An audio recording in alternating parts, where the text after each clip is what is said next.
unsur-unsur intrinsik. Yang pertama ada tema. Tema utama dari cerita ini adalah cinta yang tak terbalaskan dan perjuangan melepas seseorang yang dicintai. Dan yang kedua, ada tokoh dan penokohan. Afi, tokoh utama yang memiliki sifat penyayang, setia, namun sulit move on dari masa lalu. Dra, seseorang yang pernah dicintai Afi, tetapi memutuskan untuk kembali ke masa lalunya. Dra digambarkan sebagai pria yang jujur, tetapi menimbulkan rasa sakit pada Afi. Teman Afi, sosok pendukung yang sering menjadi perantara dan tempat Afi bertanya tentang Dra. Dan yang ketiga ada latar atau setting. Latar tempat, sekolah, kelas, parkiran.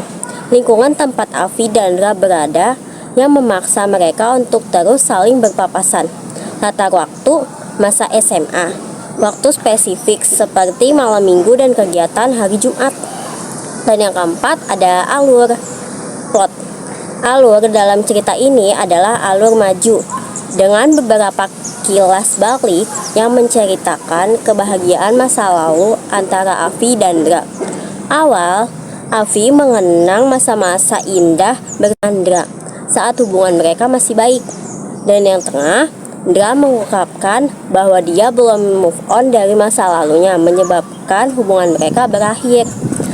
Akhir, Afi berusaha melupakan Dra, tetapi tetap sulit karena lingkungan yang sama. Hingga mendengar kabar bahwa Dra telah kembali bersama mantan kekasihnya. Dan yang kelima ada konflik. Konflik utama dalam perasaan Afi yang masih mencintai Dra, tetapi Dra telah kembali ke masa lalunya, meninggalkan Afi dalam rasa sakit dan harapan yang tak mungkin terwujud. Dan keenam ada amanat.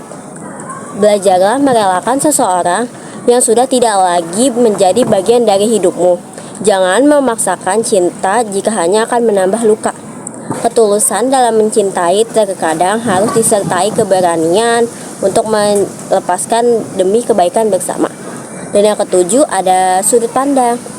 Cerita ini menggunakan sudut pandang orang pertama karena diceritakan langsung dari sudut pandang Afi.